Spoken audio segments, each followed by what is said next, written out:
Welcome everyone to our webinar today, Mobile Device Archiving in Your Organization. My name is Sheldon Mills. I'm a marketing manager here at Micro Focus, and I'm here with Q Mangus, the Director of Product Marketing for Retain here at Micro Focus.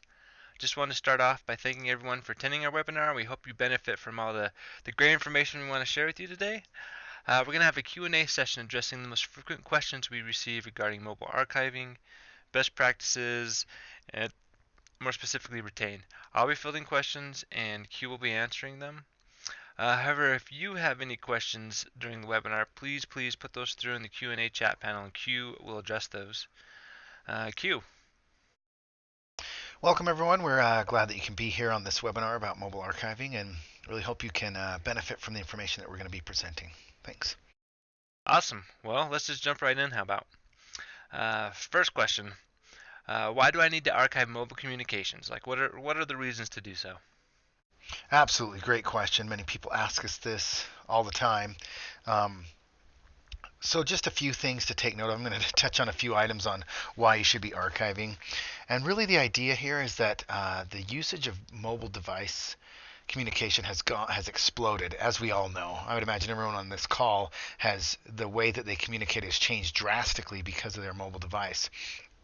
And I'd like to think, everyone on here, just think to yourself, how many times in a day do you check your phone? How many times do you use it in a day to communicate? And if you're doing that, think about your end users. So just a few stats here from this little cloud here. There's been an 81% smartphone usage data growth within the past few years. There's been a 13-fold global traffic increase from 2012 to 2017 in mobile traffic. Increased 70% mobile data over the past few years, and there's now more Android data than iPhone. But the idea here is that it's been exploding. Here's some cool stats that we found recently. In 2011, there were 7.8 trillion texts sent worldwide. That's kind of leveled out, so that's about the peak that we reached, but that's about 247,000 texts per second, which is a huge increase from 2007. So we had a huge increase and it's kind of leveled out, but that's about what we're seeing today. So we know that people are communicating via text and via their mobile devices. And we know that employees are doing that. Here's a little view of looking backward at kind of how the smartphones have penetrated. We're basically at almost 100% penetration for smartphones in the United States. And so the idea is, let's keep going. There's also risks that come involved with that. So we know that usage has increased significantly, but with that increase, risks have increased. So just a few things that were found recently is that 1 in 3 keep sensitive information on their device, work information on their device. 2 out of 3 people were not aware of policies that their company has on mobile device usage. And 95% of companies don't even have a security policy for mobile devices. About 63% of people who have a work issued device are actually using them for personal use. And it was found that most employees do not even understand permissions. So think about that. Think about the risks that that poses to your organization and sensitive information that can be on that device and how your employees are using it. So those are some of the things that really are the reasons why you should be archiving, is that your employees are using mobile devices. They're using them more and more, and they don't understand how it can be used. So you need that oversight on what they're communicating and how. So those are some of the reasons why, is to make sure that you have that oversight, that you know what your employees are saying and how they're saying it, and that you make sure that your data stays secure. Great. Another question we get a lot is what type of mobile data should I be archiving? Yeah, that's a good one. Meaning that there are. Oop, went too far. So just staying on the slide, that you should be archiving everything that your employees are communicating if it comes to uh, official communication. So if your employees are communicating with their mobile device, if they're on email on mobile devices and it's corporate email, you need to be archiving that email. If they're texting your customers, you need to be archiving that text. If they're calling your customers, you need to be archiving their phone call log. So the idea is, if your employees are communicating using it for business communication, you need to be archiving that. So that includes phone call logs, text messages, multimedia messages, emails on mobile devices. That's the idea there, is that you need to be able to have oversight on mobile communication, and you need to archive those types of communication.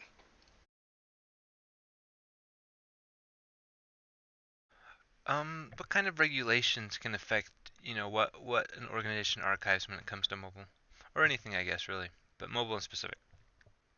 So regulations, the industry regulations mainly deal with email, but they're applicable now to any type of electronic communication. So some of the things that have come out recently is the Dodd-Frank Act, and that deals with any type of electronic communication, and that's for finance and specifics. So if you're a financial organization and your employees are communicating via mobile, you better be able to produce that communication, because the Dodd-Frank Act wants that within 48 hours of an audit. They come to you and they say, we want to see every way in which your employees have been communicating. You need to produce that within that 48-hour requirement. On the FRCP is Federal Rules of Civil Procedure. That applies to everybody. You need to be able to produce relevant information if you're involved in litigation, and mobile can be relevant. Um, for other ways for financial, other regulations is FINRA, SEC, MIFD, and FSA. All of those kind of have a similar thing where if you have communications on mobile, you need to be able to produce those in case of a regulatory audit. And then for healthcare, you've got HIPAA and high tech, and those deal with making sure that personal information is not part of communication, that that your employees aren't using mobile devices to communicate personal health information, or if they are, that they're using it in a secure and encrypted way, so that that information is protected. So you need to have archiving to show that it's either not being done or that it's secure and protected. So those are just a brief overview of some of the regulations. And of course, for government, there's the Freedom of Information Act. Once again, where if you get a FOIA request, you need to be able to produce that information quickly and get to it easily, to be able to comply with that request. We get a lot of questions around BYOD. Wanting to know what organizations, if they're embracing it or issuing phones, what they're doing. And so we get a lot of questions like, what should I do about BYOD? Like, what are the best practices there? So yeah, that's really the trend, is that companies are generally no longer issuing mobile devices. I would imagine that if we were to ask everybody on this call, um, it's probably rare that your workplace is issuing a device. However, it is still there. There are still organizations that do that, but it is leaning more towards that BYOD, and companies giving a stipend um, for people bringing their own device and being able to access it on the network. And so, with that being said, the advice I would have for BYOD skipped. The advice I would have for BYOD is that you need to have a clear and concise policy. So if your employees want to use their mobile devices for communication, if they want to be able to email via their mobile device using their corporate email, there needs to be a policy on what is and is not appropriate. If they if they're using it for calls and for texting, you need to say what is and is not appropriate on that as well. So these policies must be clear on how they do it, and you need to be able to make sure that your employees are trained and that you have technology to validate that policy. So with that being said, the best thing to do with BYOD is to have dual persona, meaning that a person can bring their device to work. They can use the personal side for personal things. If they need to make a phone call to their children, to their spouse, to friends, whomever, they use their personal side of it, the native dialer, and they use the native text. So for iPhone, it'd be like iMessage, or Android, the text message that's included, the native thing. That would be for personal. For business, you need to have a solution that has a separate mobile business number that they can call and that they can text. And we'll touch on what that looks like with what we offer. But that's the biggest and best idea, is to have a separate setup for mobile, or excuse me, for business and for personal. And then for business, you have oversight on that and you can archive that so that when they're communicating on the business side of it, you have oversight on what is being said and how it's being said. That's the best way to do that. Now, if they're corporate issued devices, that's a whole nother story. You have the ability to archive. You need to have the ability to archive everything that's being done on that phone because it's corporate, and so you're corporate liable. So in that case, dual persona is not necessary. You can archive everything on that, but that's something that I would suggest on the corporate side, issued side. But on BYOD, you need to be able to have that. And and the idea here is that it's both protecting you and your employees. It's protecting your organization from harmful content, from inappropriate communication, and it's in protecting your employees because there's a policy and they need to comply with that policy, and the technology will validate that policy. Let's jump right into Retain then. How does mobile archiving work with Retain? So Retain Mobile is a portion of the overall Retain Unified Archiving solution. And Retain Mobile archives iOS, Android, and BlackBerry, and I'll touch on how it works for each one of those different types of devices. But it takes all the communication from those devices and archives into the same central archive that Retain has to archive email and social media. So let me just go through each one of these. For BlackBerry, it takes everything down from the BlackBerry, including text messages, SMS, MMS, phone call logs, BBM and BBM protected, and PIN messages. And that is done via the BlackBerry Enterprise Service. So there's no app that's put on the phone, nothing of that nature. It's just done on the back end. Your users don't even know that that's being done. You can, of course, tell them, but that's all done on the back side. For BBM Protected in particular, now that app is a secure IM type app, and that works on iOS, Android, or BlackBerry, and Retain ties directly to BBM Protected and pulls those messages down. So that one's not dependent directly on BlackBerry. And actually, excuse me, they've changed the name. It's now BBM Enterprise, but it's an encrypted, secure IM platform that can be used on any device, and we tie directly to the app and pull the communication down there. For Android, there's two ways in which we do it. First of all, if it's a corporate-owned device, the best use case for this is we have an app that sits on the phone and it pulls everything down. It pulls all phone call logs and text messages, that includes SMS and MMS, from the Android device. So any phone calls that are made, any texts that are made, Retain will pull that down. And I'll show an example of that in just a minute. And then for iOS, it's something slightly different because Apple, as we know, is locked down, and so we can't get to iMessage or the native dialer. But what we can do is we've partnered with a company called CellTrust, and CellTrust has a separate mobile business number. Let's see right here. And so what is done is that there's an app that goes onto the phone. And this is both on iOS and Android that it works, but it's particularly important for Android, or excuse me, for iOS, because it's the only way we can do this. And what it does is it creates that dual persona that I was talking about. So this app has a dialer on it, and it has an ability to text. And these phone calls are completely encrypted and secure, as well as the text messages. So if you have a subscriber who has that app on there, a CellTrust app, and they are calling or texting another subscriber, it all stays secure and encrypted, and it never touches the carrier. It's all done through the CellTrust Secure Line service. And so as a person calls, it goes to the CellTrust Secure Line, and then that routes it to the other CellTrust user, and it's a separate phone number that's placed onto that device through that app.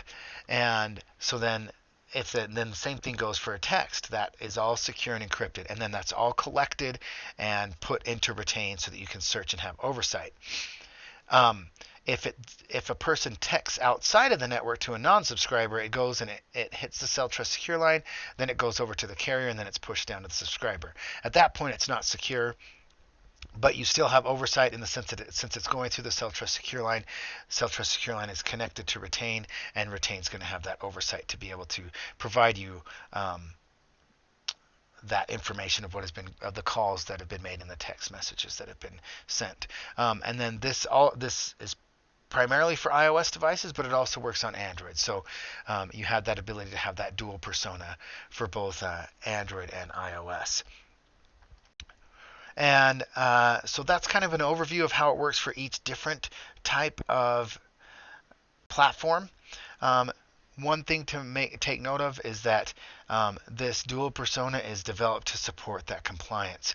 And Retain in particular does as well, meaning that it's fully compliant with all the all the regulations that we're talking about when it comes to the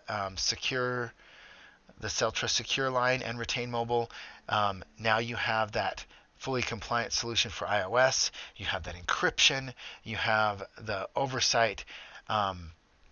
And you have that dual persona so that you can really have a good solution for BYOD and a good solution for iOS to be able to have that oversight on communication. What if a user has multiple devices? We know that happens a lot in the workplace. So if a person is using multiple devices, Retain is priced per device. And so let's go back to this one. Retain is priced per device. So what it's going to do is it's going to tie that back to a user. So we'd be able to see it authenticate back to that user. So we'd be able to see that all the communication that user does is done or is that person. I'm going to actually show you here in a second. But the pricing is per device. So there would just be another charge to be able to archive that other device. And you can of course purchase that in blocks, so you just be a portion that you'd purchase to depending on the number of devices you have.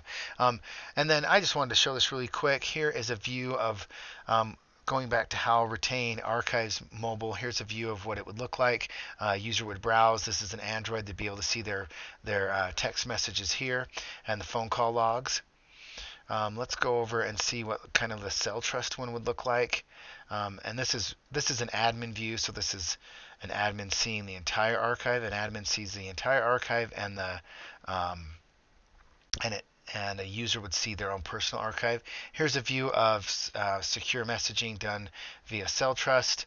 It popped up over here. So we'll be able to see text messages, the phone call, or the phone number that it came from, who it was going to. Sorry, it's on my other monitor here. So you can see the text messages there, and they're all archived. And then if you do a search from Retain, you'd be able to see everything. And so going back to the question with multiple devices, when a person browses their own personal archive, they're going to see all their different devices here. And when you do a search, it's going to pull everything across. And what's great in Retain is that you can do one search, and it's going to search the entire archive. So in this case, we're going to do test. That's going to bring in all the anything that has the word test in there. It's going to suggest items in the archive, and you can actually drill down based on what it is. So let's do a phone message. So see, you can here you can see these are a phone message that was left. Let's see if I've got here's a phone call log. Looks like we don't have any there. But that's the idea here, is you can actually go into the archive and be able to search the entire archive to be able to pull the items down directly from Retain. So, okay, about this point, we get a lot of people grateful, really like what they're seeing. They want to know, how is Retain different from other archiving solutions? What makes it, as we feel better? Yeah, absolutely. So Retain, we've identified a number of things that makes Retain different than other archiving solutions. You could see from that circle, I'm going to go back, I kind of graded out. Actually, no, I think I have another one here. Hold on one second. You can see from this circle, one of the things that makes Retain different is we call it a Retain Unified Archiving Solution. And the reason why we call that is because Retain archives everything you see here in this circle into that one central archive. So it archives the mobile devices that we're talking about, and it would archive multi-platform email, including Exchange, GroupWise, Office 365, and Gmail, and the social media for um, Pinterest, Instagram, LinkedIn, Google+, Twitter, Facebook, YouTube, Flickr, and Vimeo. And it archives all of that into the same central archive with those mobile communication. So that's one big thing, is it archives all those platforms in the same central archive, and you can do one central search to pull everything across. And it also supports multi-platform email. So if you have an organization that's using Exchange and Office 365, or say GroupWise and Gmail, it supports multi-platform email simultaneously. So a user can see an organization can archive the different types of email that they may be running in their organization at the same time. Um, and then there's intelligent granular archiving, which means that it's a direct connection to the devices. So, for example, Gmail, it ties directly to Gmail. It's not an SMTP pull down. And actually, on the 2014 Gartner Magic Quadrant, Gartner stated that Retain is one of the few archiving solutions that features that direct integration with Gmail to pull down Gmail messages to archive them. For GroupWise, it's a direct connection. For Exchange and Office 365, it uses the Microsoft Recoverable Items folder, impersonation, or journaling to be able to archive. Some other things is that we make it easy for you to access the archive. There's a mobile app to be able to access the archive from your device. There's a web browser or web viewer that's what I showed you earlier. There's an email plugin, so if you would like, you could put a plugin right into Outlook or GroupWise that'll allow them to access it directly from their email system. There's that Google-like search which I showed. There's built-in eDiscovery, litigation, and case management.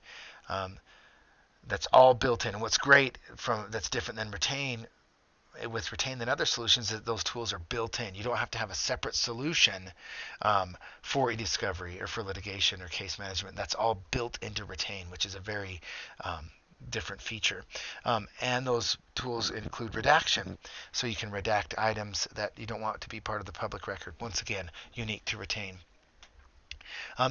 That's easy to do email migrations because everything that's archived in Retain is platform agnostic. So if you need to move from one email system to another, it's easy because the old emails are archived in Retain, and then you can tie the new system to Retain, and now you can be archiving the new system. There's tags. There's holds on mailboxes that you can do as part of eDiscovery and litigation. You can connect directly to file systems. So say you have SharePoint or Filer or other ECM solutions, you can actually tie to them as long as there's an index. And when you do that search, like the search I showed you, it's going to actually pull information from those file systems to be able to do that search. And then finally, we have multiple cloud options. We have a private cloud, a public cloud, and then a geographic specific cloud that's done through our partners. So those of you who need to make sure that your data stays in country, that you know exactly where it is, we have the ability to provide you that information and be able to help you comply with data sovereignty laws because your data stays in your geographic region if you need that to be the case. And so that's also unique with Retain. Let's see. You touched on it a little bit more on everything that Retain archives. Do you want to give a little more information just on the whole package, I guess? So specifically what Retain archives is for email, it archives Exchange and Office 365, GroupWise, and Gmail. And Gmail, we're talking about the enterprise Gmail, so the G Suite, the email part of G Suite, or what it was called Google Apps. And on Google Apps or Gmail, it doesn't matter the plan you're on. On Office 365, the same thing. It can archive any plan. So even if you're on E1, Retain can archive that. You don't have to move up to an E3 plan to be able to archive. Retain can archive that. And specifically, it archives for email. It archives all your email attachments, the files that are in the email, so that would be the attachments. It replicates the folder structure over so it looks like an email system. It would archive all appointments, and then it archives them with the attachments in there.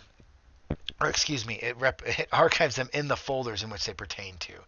So, like I said, it looks like the email system. For mobile, we talked about exactly what it archives. For social media, it archives the wall posts, the likes, the videos, any comments, any conversations that are in social media, and that's all archived into that central archive that can be searched. And there's eDiscovery that can be performed on that. And then, yeah, I showed that earlier. I can show that again. Is that everything is archived into that central archive. So you don't have to know what the message is. Or what type of message it is. So here we have some BlackBerry messages, some text messages, some cell trust messages. I did one search and everything came across into the one central archive. And that's one of the huge things that makes Retain different, is that it archives all that information into that one central archive. And then I'll show you really quick. Everything that is communicated is brought over into Retain, and the folder structure is replicated, as you can see here, so that it's easy for a user to browse their own archive, and then the administrator can search the entire archive. So how does Retain help with eDiscovery? So with eDiscovery in particular, let's go down here. eDiscovery, so Retain has these tools built in to be able to perform those searches as I showed.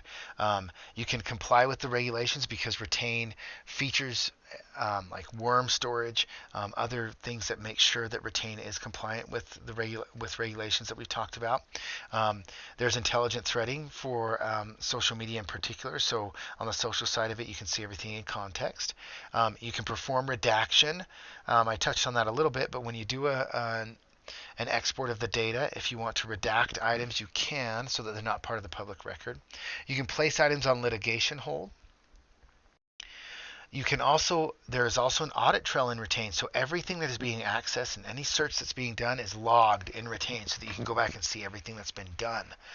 Super important for compliance and having control on your archive. There's also configurable permissions, so end users can access their personal archive and browse that, which is huge because many archiving solutions don't have that.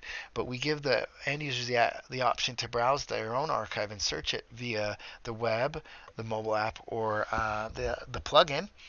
And then you can grant different rights to different teams. Obviously, the administrator has full access, but you could grant rights to legal and auditors and other teams that you'd like to be able to access that archive.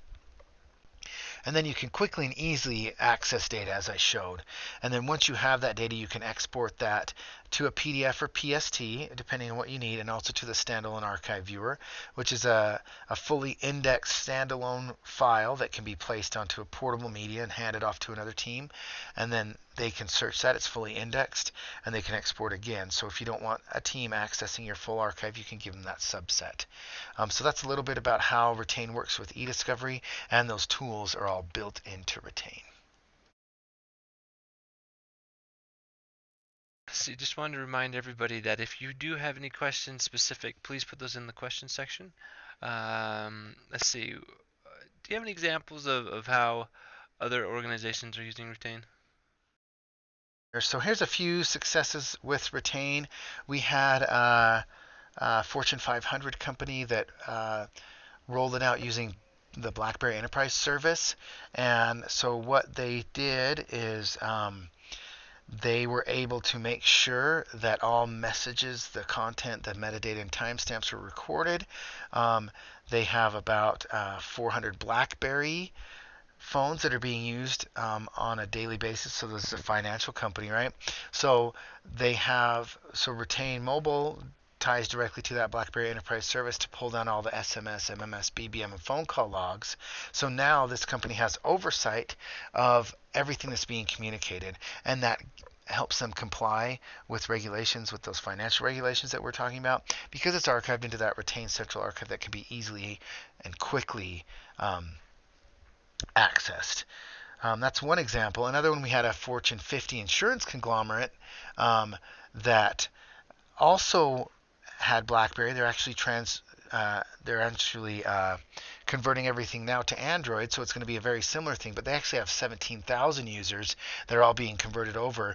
But Retain can archive once again all of their mobile communication, their text messages, and their phone call logs. And what's interesting is that they had to make sure that they were compliant with FINRA and Sarbanes-Oxley to make sure that they could retrieve texts and monitor and archive them.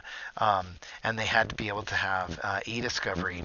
So especially with that many users, right? And so now with Retain, they have the ability to validate that all message content, metadata, and timestamps were recorded and archived. They can easily go back on all these users and see what has been communicated to make sure there was no inappropriate communication and that they're complying with those regulations. Here's an interesting one as well with Polk County, Florida, a government agency, a very similar situation. They needed to be able to quickly and easily search their BlackBerry messages. Once again, this organization is converting over to Android as well, but they can archive both BlackBerry and Android as they're moving over so that they can have that auditing ability and have eDiscovery and compliance. And finally, this is a really cool one. Now, I know that the laws have changed a little bit recently, but at the time, which was a few years ago, recruiters and coaches could not text athletes during certain times of the year as they're recruiting them. And so most colleges, what they did is they just said no texting. They banned all their coaches, all their athletic directors, anybody involved with student athletes. They banned them from texting because they didn't want to be involved in an NCAA investigation. Well, what the University of Detroit Mercy did is they let their coaches text, but they had Retain Mobile to give them oversight so that they could prove that they weren't texting during the wrong time or that they weren't communicating inappropriate information. Now, the regulations have changed a little bit on being able to text, but the idea is still there that you can have that oversight on mobile communication to make sure that employees are communicating as they should. So those are just a few examples of some successes that we've had with Retain and with Retain Mobile and how it could kind of help your organization. Which leads us to our final question. So what are my next steps now? What should I do?